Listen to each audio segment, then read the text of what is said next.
Hey everyone, this is Tom with Cerulean Bay, and this is another episode of Tropical Escapes at Home. Today we're going to be talking about something a little bit differently. We feel that it's important to just offer some words of encouragement to those who are self employed and who are struggling out there. One of the things that we had committed to doing when we kicked off our business some years ago was that we just wanted to share our journey. As with anything in life, there's going to be ups and downs and good days and bad days. And whether you're out there working a 40 to 50 hour a week job, or you are out there on your own or with a group of people in the self employment world, it's hard and there are struggles. And we feel that with this platform, if there's anything of encouraging value that we can offer anybody, then it's our duty to put that out there. And we just love small business. We're very pro small business. We want to be as supportive as possible. So, having said that, there are different things that affect different days and, different moods and things that happen that can just put you in a particular place on any given day. And how you overcome that is very, very important. There's just a lot of stresses in life. And today, I just wanted to throw a little bit of content together and let people know just kind of where we're at in our journey in building our business here. We think it's important and hopefully useful to let other people know how we're doing, especially those who are working on building their own business, people who might have struck out on their own in recent years, or who are maybe just now thinking of starting their own business, sparking that entrepreneurial fire that they've felt within and never really done anything with. I really don't think there's ever a perfect time to start a business. If you wait for that perfect time, it'll never come.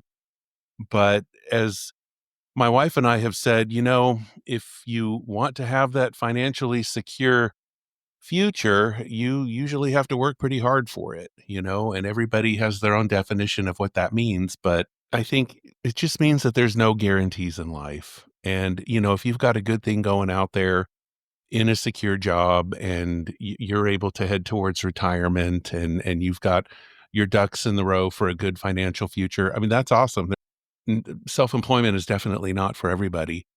But for us, it's been a big thing. It's something that I've dreamt about for probably the last 30 years. And we set out about 5 years ago. I alluded to some of this, referenced a little bit in our first episode when we kicked off this podcast. But I thought for those out there who are struggling like we are, that it could be useful just to share some information, let you know that you're definitely not alone. As we close out another week here at Cerulean Bay, it's a week that's had its ups and downs, as most weeks do. But we're inching forward. There's things that we're learning how to do that we've never had to do before, especially when it comes to social media and just all of the different ins and outs that are involved with that. Marketing, all the new ways of marketing now that didn't exist 20 years ago. Lots of things that can make you feel as if you've gone crazy by trying to start a business, and or that if you don't have an army of people to help you, or you don't have a big pile of cash that you can use to pay people to help you. So, you take a lot of it on yourself to try and learn all of these things and then get scheduled and organized and create a daily calendar. And the beauty of today's technology is that there are a lot of things online, lots and lots of services and just people who've put out advice and have started their own businesses about advising people who are starting out on their own in podcasting or e-commerce or whatever it is. And in there's a lot of tools out there, a lot of free tools like different calendars and things to get yourself scheduled and organized. And so we're learning about all of that, but it's still a lot. It's a lot to take on kind of all at once. And so What I do is just kind of look back and evaluate. I think this is maybe something other entrepreneurs who are just starting out and who are maybe feeling overwhelmed or that they've lost their mind in trying to become self-employed is look at the progress that you've made. It's worth it to just kind of step back and look at the little steps. It's a lot of little steps over a period of time that people make. And I think impatience is an issue that a lot of people struggle with. I know I do. And, it's not that I want everything now. And obviously, there's things that are just not possible within certain time frames. There are things that just need to happen, especially when you get into learning curves and growing audiences and whether you're selling anything or not. People need to get to know you online. They need to get to know you on social media, and all of that takes time.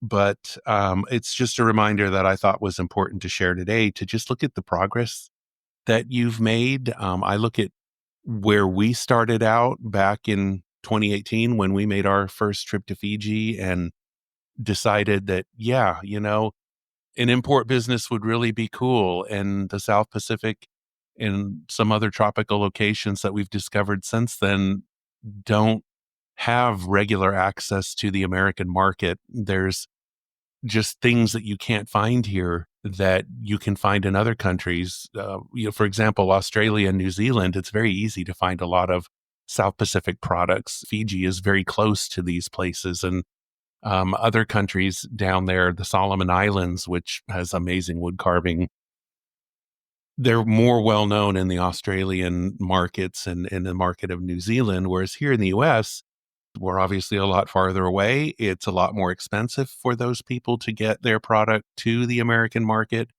That's one of the things that we had set out that we wanted to try and do.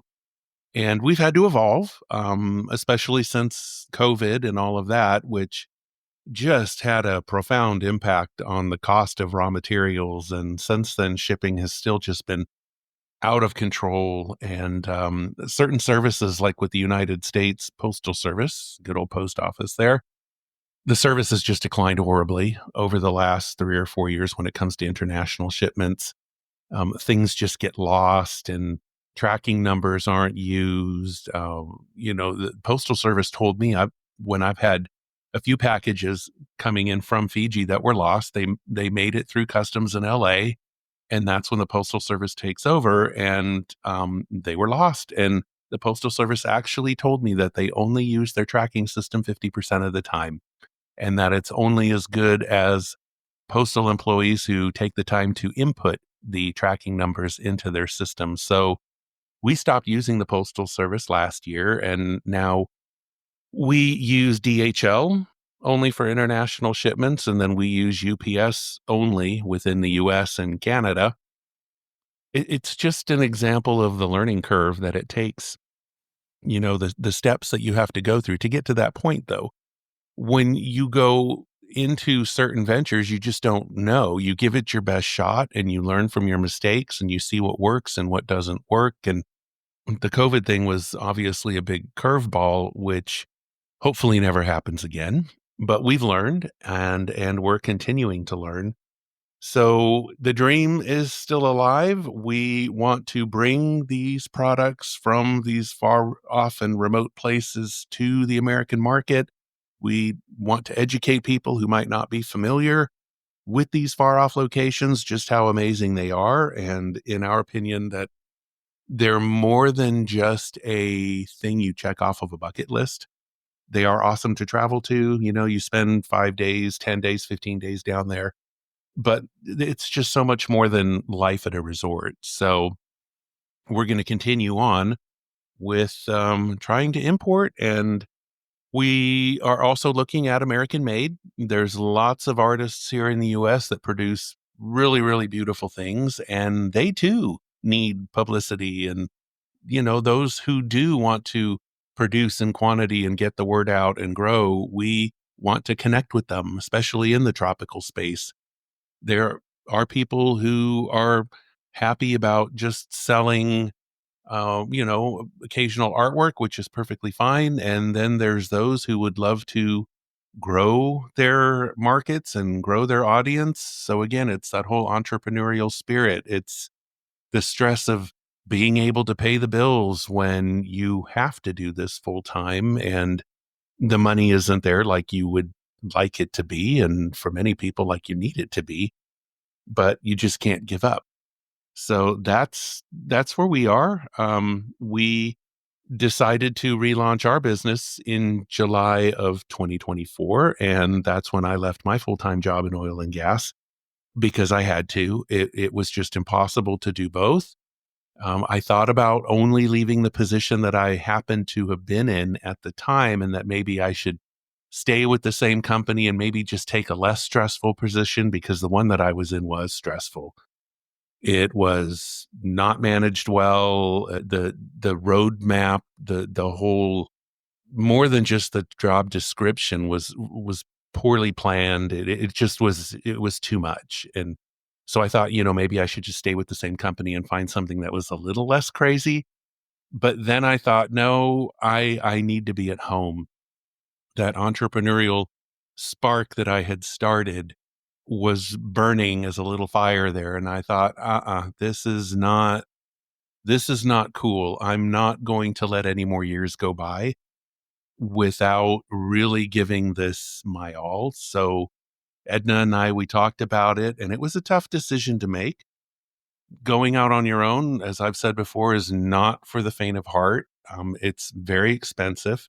There's a lot of ins and outs you have to learn depending on what you're going to do.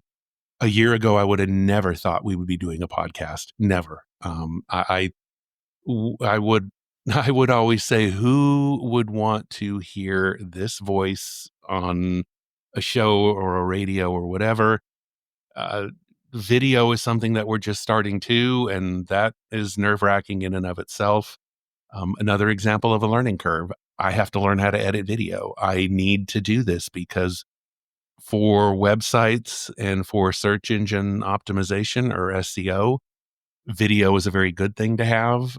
When it comes to social media, little clips of video are a good thing to have. And, all you got to do is just get on TikTok or Instagram and you see a million people out there doing videos in all shapes, sizes, and forms. And some are great at it, some are not so great at it. But even the ones who are not so great at it, they're currently out there and I'm not. So I got to get on that bus and I need to learn how to do it.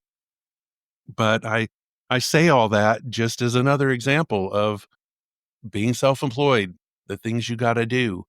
I know not every industry is something that can really be equated with what I do, but if you want to go out and be a CPA and do taxes or something, as we get into tax season here, or just something that's not as public facing, even though when you're self-employed, you still need customers, but you don't have to be on video or you don't have to do a podcast. Your picture doesn't need to be out there. That's a different map that people have to deal with in life that I'm sure has its stresses too. Whenever it comes to building an audience and building a customer base, there's marketing involved. There's whatever you got to do to get those paying customers through the door. So I'm sure in those industries, it can be very difficult too.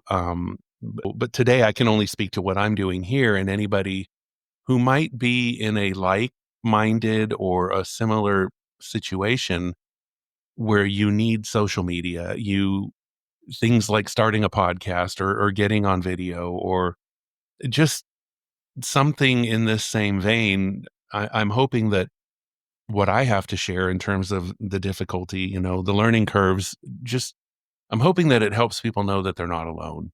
Sometimes it can be kind of lonely. I'm here at my desk every day, 7 days a week.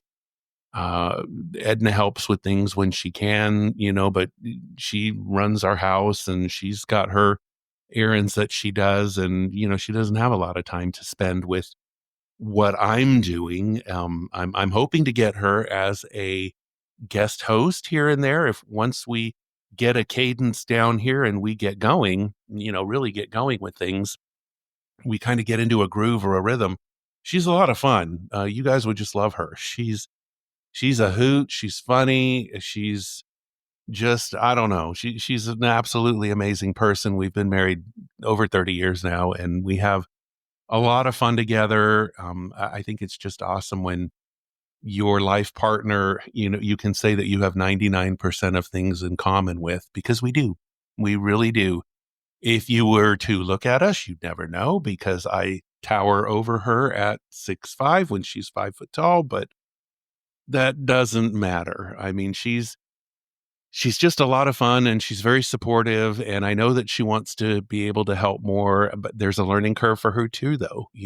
When you aren't in your 20s and it seems that people in their 20s today were just born knowing how to use a cell phone and everything that goes with it. And you're born knowing how to do all this social media stuff and anything website related. That's not so easy to learn when you're older.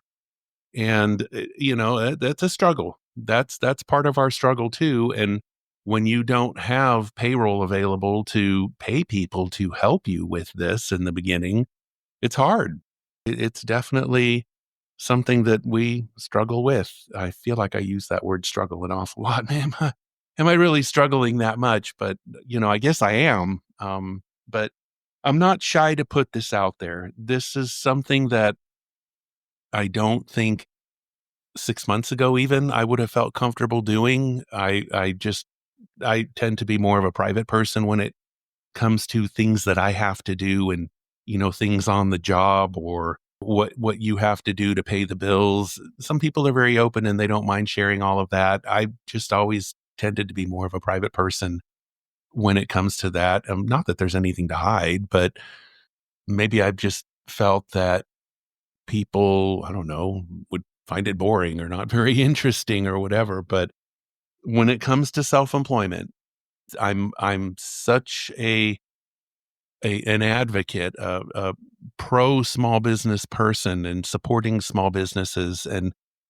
I want to champion people that do that take the leap and do it, because it's hard.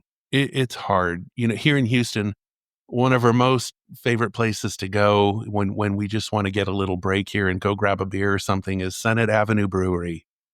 It's a little brew place that started right in the middle of COVID, and it's veteran owned. And the owner, he's an absolutely cool guy, and he's married with young kids, and he started this brewery, and they have good craft beer. Oh my God, it's really, really good. They have an in-house kitchen with amazing food, and he took off. They started in the middle of COVID, and I'm sure that they felt this was kind of a crapshoot to see what would happen. Their location is perfect. In the Jersey Village area of Houston, there's not a lot of restaurants or bars or that type of thing that's in the immediate vicinity. So the location that he found, I think, was amazing. And it's only 5 minutes from our house. But we applaud him. We applaud his family. Anybody that strikes out, especially on a scale like that, where you're going to get into opening any kind of a restaurant type place, that's hard because in general, yeah, there's a lot of competition. And in Houston, there's a million bars and restaurants here. And I don't know much about the restaurant industry, but from what I do know, they operate on a pretty thin margin and it's hard to get good help, but we're there often. We try to not spend too much money because when funds are limited, obviously going out should be something you do that's at a premium. But that's just one example of a small business that we support. There's other ones too that are out there that people who are struggling, but they're giving it their all to make it work. It's always kind of sad when a business doesn't make it. There was another brewery close to our house where they were really focusing on German style beers, and that was Klaus Brewery for anybody in Houston that might be listening. But they were over there on Jones Road at Fallbrook, and they didn't make it. They had their equipment and machinery issues, and I don't really know how their following or customer base was, but I pray that doesn't happen to Senate because it's our place away from home that we absolutely love. We just think it's important that as You look back, anyone out there who is struggling with getting their little business off the ground or who's dealing with a lot of self-doubt, who's just having a hard time because you're gonna have your good days and your bad days.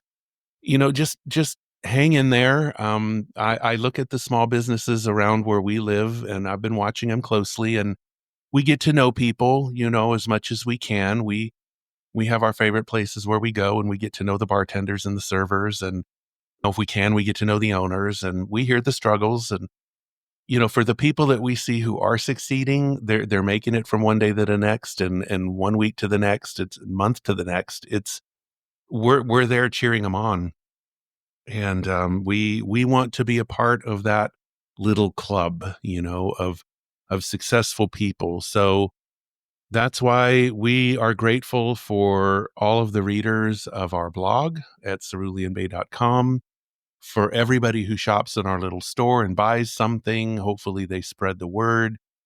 That's a whole other challenge to try to keep an online store stocked. As I was talking about earlier with the imports, when you have a tough time importing, now we're trying to work more with local artists. That's great too, but you can only buy when people have something to sell, and getting inventory sometimes is a challenge. And we're very particular about what we want to carry.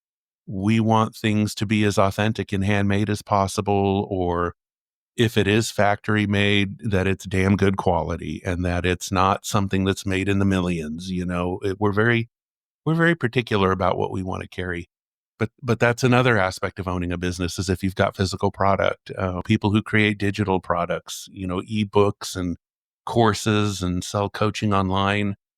That's another time consuming, difficult space because you've got content that you're endlessly having to create. And, then anybody out there who's also wanting to maybe start a podcast, that's a lot of content that you have to create. And again, very time consuming. It's a struggle, but you can't give up.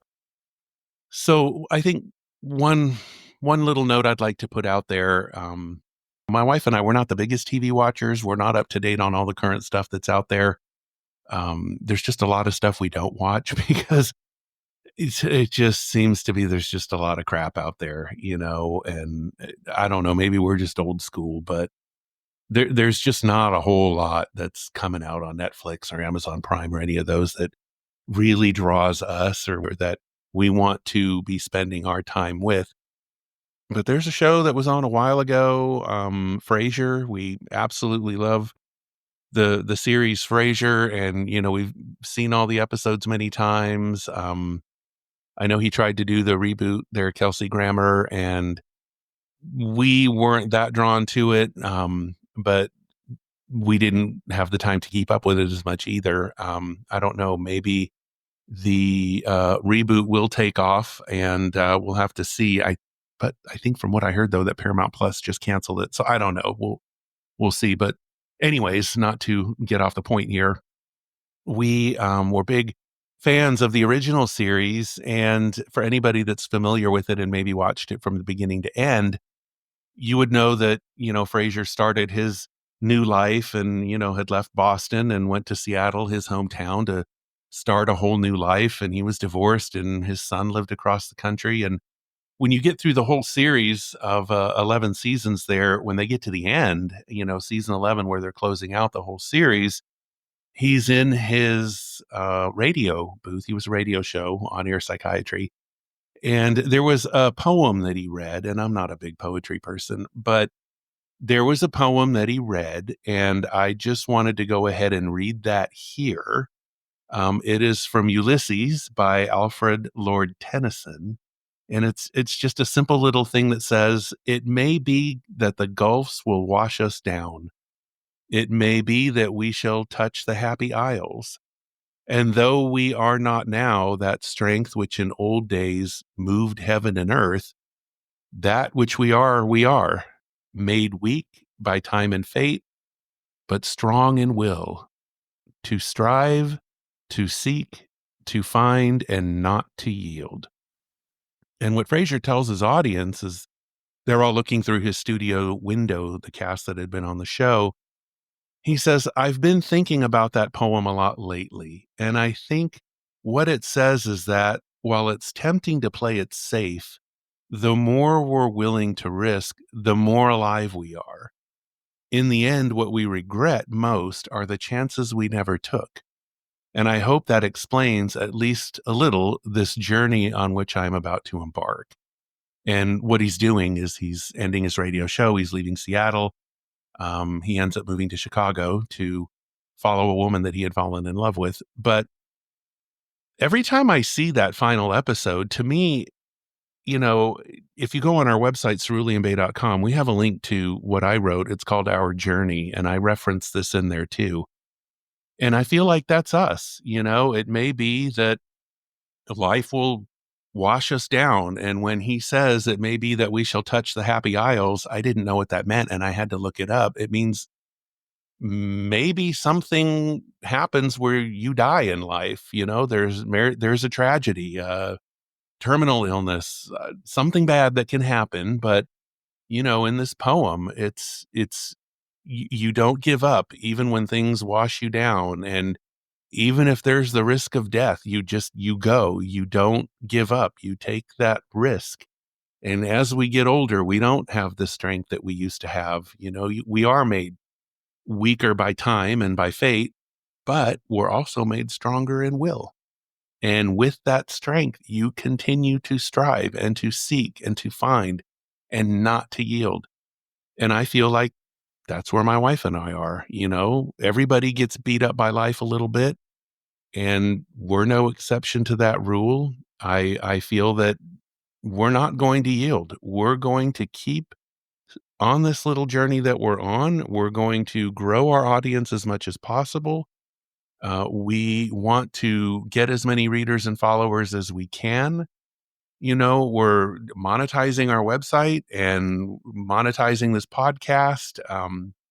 The goal is to have multiple passive income streams. And by having multiple ones, it's not just about us making money, but it's providing things of value for the different audiences that we have that, yeah, maybe they're willing to subscribe to or buy a product or be a part of. There's so many successful websites and podcasts and people out there who are doing what we're doing, and they're making a lot of money doing it. And I don't know how much money we'll ever make doing this, and that's okay. As long as we can survive, that's obviously important. Everybody needs to, but it's the value. It's making people happy. It's getting people to take a break from life, to de-stress, to create their tropical escape at home. And for the entrepreneurs and the self-employed people out there, it's just providing whatever encouragement that we can give, because I know if we're going through this and what we're doing is hard and we're choosing to move forward and no, we're not in our 20s or 30s anymore. I know there's a lot of other people out there doing the same thing. People who are just tired of working for other people, and big, huge corporations where, they hire you and they can lay you off on a whim. And I mean, no big corporation owes you anything. Nobody owes you a job, and they're entitled to do that. And they have to make profits for their shareholders and all that. And if working in that scenario again is your thing, that's fine. There's nothing wrong with that.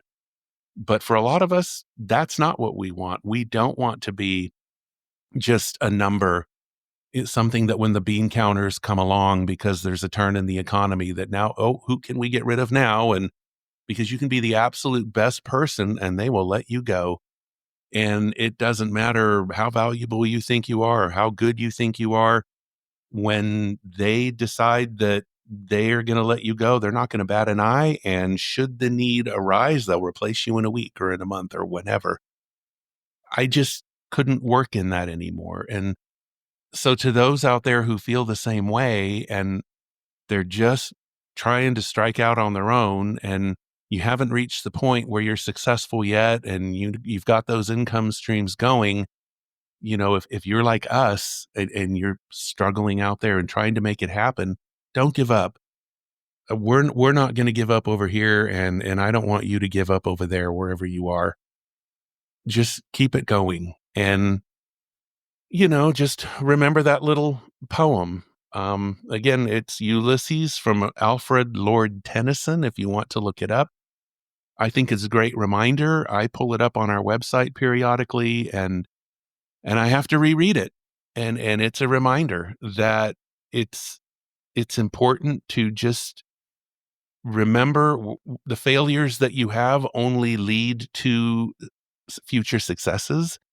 Anything that feels like you're taking two steps forward and one step back, but then turns into a one step forward and two steps back, that's temporary. And just keep striving, keep seeking, and you will get there. We will get there. And, if this podcast is something you feel like tuning into once or twice a week as we get the content out there, then I feel like we're doing this together.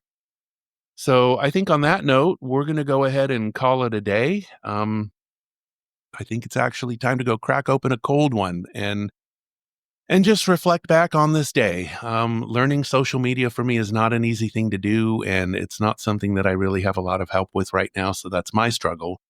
But yeah, just keep on doing what you're doing. And I'm going to close just by saying thank you again for listening. And to those who are trying to make it on their own, I wish you well. I wish you all the very best and tons of success and just the strength to keep going. So have a great one all. And thanks so much for tuning in. And we will meet up again in our next podcast. Take care. Bye bye.